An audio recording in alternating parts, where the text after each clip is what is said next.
Você vai ver agora o resultado de um estudo inédito para entender o que há de errado na saúde brasileira. Pela primeira vez, o Tribunal de Contas da União examinou a qualidade do atendimento em 116 hospitais públicos, os mais procurados pela população em todo o país. O resultado é assustador. É assim que a saúde pública tem tratado seus pacientes. Eu tô com dor desde cedo. Tô aqui desde 9h30 da manhã e até agora nada.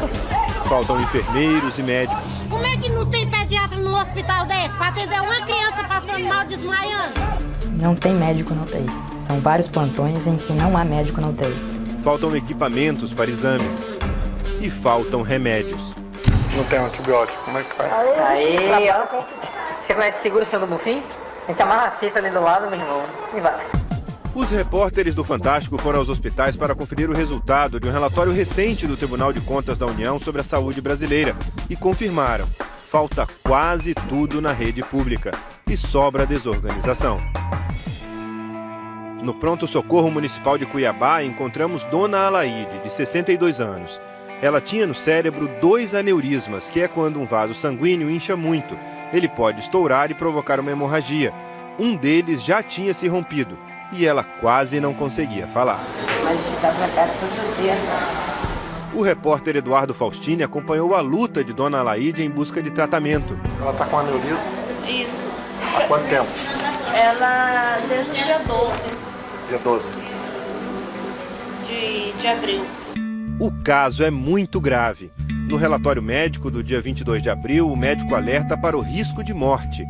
2 semanas depois, repete o aviso, desta vez em letras garrafais. Dona Alaide pode morrer. A esperança é uma cirurgia. A filha conseguiu na justiça uma decisão liminar que obriga o hospital a realizar o tratamento.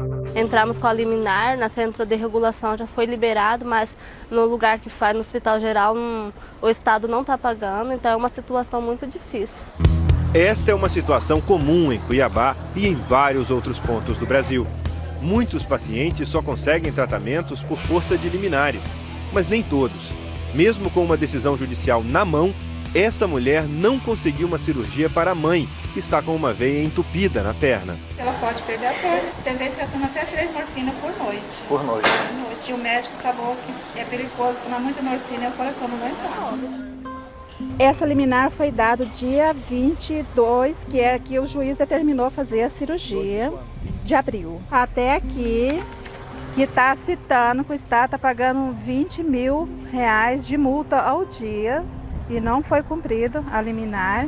E a minha mãe está nessa situação. Segundo o relatório do Tribunal de Contas da União, encontrar a emergência lotada se tornou comum no Brasil. Até no Distrito Federal, que tem o maior número de médicos por habitantes do país. Uma fraqueza que não estou aguentando nem ficar em pé, chega, eu estou tremendo, fraqueza. Minha tia tem deficiência, nem ela que tem prioridade não está sendo atendida. De acordo com o estudo do TCU, na maioria dos hospitais as emergências estão sempre superlotadas. Sempre. Eu tô com dor desde cedo. Tô aqui desde 9h30 da manhã e até agora nada. E é porque eu recebi isso aqui, que é urgência. O pessoal está comentando aí que só tem um médico atendendo hoje à tarde. Essa médica de folga veio acompanhar um tio doente. Quando viu a situação, decidiu trabalhar. Está faltando médico. E familiar me ajudando a fazer o procedimento. Familiar me ajudando como técnico auxiliar de enfermagem, porque não tinha ninguém para me ajudar. Como a senhora se sente? Desesperada pelos pacientes, porque eles que são os mais sofrem. A falta de médicos, enfermeiros e técnicos de enfermagem é um problema crônico. Em 81% dos hospitais visitados pelo TCU, os administradores reconheceram que há menos profissionais do que seria necessário para atender a todos os pacientes que procuram as emergências. 81% é muito alto para receber a população brasileira carente que necessita de um atendimento com dignidade. Esse médico faz uma revelação assustadora. A UTI do maior hospital de Cuiabá chega a funcionar sem médicos. Vamos repetir. Uma unidade de tratamento intensivo funciona sem médicos. São vários plantões em que não há médico na UTI. É como estar num avião sem o piloto. A Prefeitura de Cuiabá nega a acusação, mas o repórter Eduardo Faustini teve acesso a 8 comunicados internos dos últimos 3 meses, avisando a direção do hospital sobre períodos em que a UTI ficou sem médico algum. Não foram nenhum nem 2 casos de pacientes que poderiam ter saído vivos das UTIs do pronto-socorro e não saíram. Saíram mortos, porque eles não tiveram cuidado adequado. Isso acontece frequentemente. O médico diz que recebe orientações do hospital para mentir sobre a hora da morte do paciente. A família vai chegar na hora da visita, o senhor diz que morreu e que morreu um pouquinho mais tarde para a família não desconfiar que morreu num plantão sem médico. Eu não mudo o horário do óbito, porque isso ultrapassaria a minha capacidade de ser conivente com essa situação dentro do pronto-socorro. Segundo o relatório do TCU, o problema fica ainda mais dramático quando os profissionais faltam ao plantão. Eu tô com meu neto aí passando mal. Como é que não tem pediatra num hospital desse para atender uma criança passando mal, desmaiando? O pediatra apresentou um atestado médico para não trabalhar e não havia substituto para cuidar da criança na emergência. Aí eu chorei mesmo, me ajoelhei nos pés dele, chorando, pedindo ajuda. Ajuda uma mãe que está angustiada, porque meu filho está morrendo ali fora e vocês não querem me ajudar. Ismael entrou em coma profundo e foi transferido. Ele se recuperou, mas em outro hospital. Oh, Jesus, acorda esse menino, papai do céu.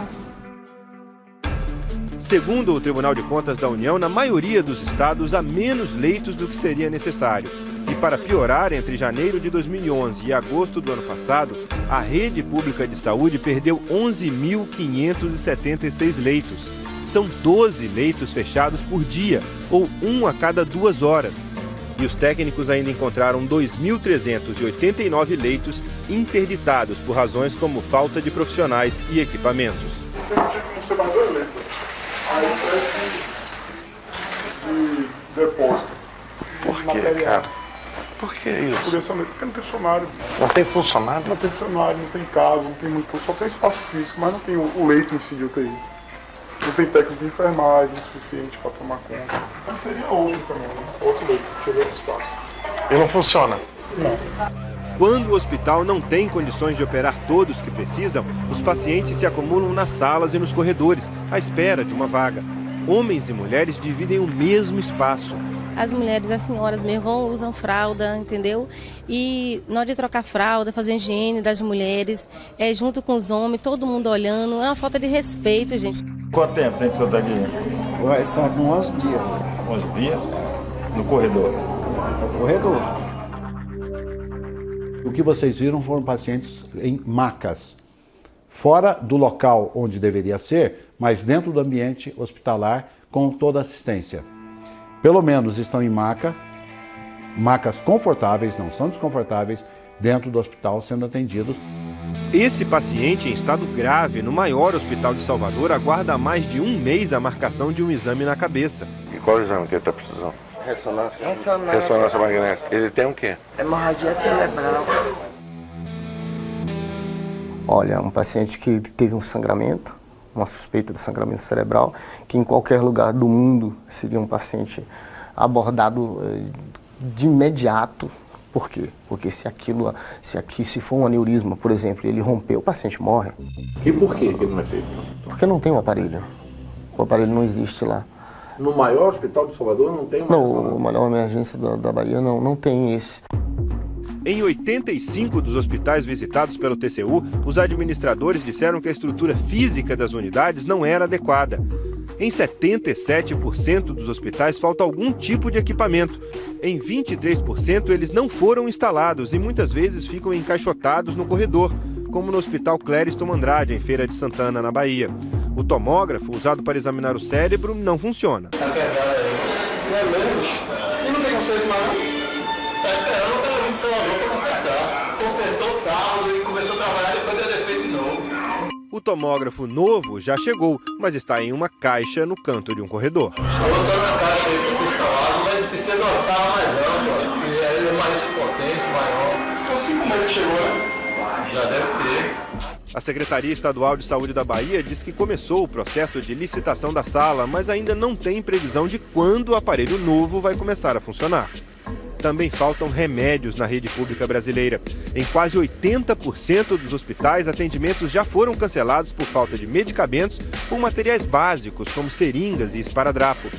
E por que isso acontece? A maioria dos administradores aponta falhas no processo de compra como o motivo mais comum. Seja em Brasília... Nós temos para 2 pacientes internados com endocardite aqui grave e não temos nenhum antibiótico de escolha para tratar esse tipo de infecção. Ou em Cuiabá... Sulfato de magnésio... Não tem. Melhor perguntar o que tem, né? Ou em Feira de Santana, na Bahia. Não tem antibiótico, como é que faz? Aí, ó. Você conhece Seguro Senhor do Bonfim? A gente amarra a fita ali do lado, meu irmão, e vai. Lembra de Dona Alaide, que mostramos no início desta reportagem? Ela tinha conseguido uma liminar para ser operada, mas o hospital não fez a cirurgia. Na última quarta-feira, o outro aneurisma que tinha no cérebro se rompeu e ela morreu no dia seguinte. No velório, a tristeza da filha, que lutou durante 40 dias para salvar a vida da mãe. Em nota, a Secretaria de Saúde de Cuiabá diz que a paciente fez o exame de angiografia exigido pela Justiça. Quanto à operação, também exigida pela Justiça, a Secretaria diz que ela já estava agendada, mas que antes disso, infelizmente, Dona Alaide veio a falecer. A Secretaria não informa, no entanto, quando Dona Alaide seria operada.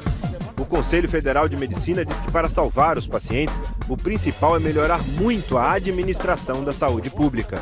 Mas saúde depende de maior financiamento, melhor gestão administrativa, mais capacitados médicos e um bom sistema nacional de controle e avaliação. Infelizmente, a vontade política ainda não foi suficiente para a implementação desses parâmetros fundamentais a mais saúde.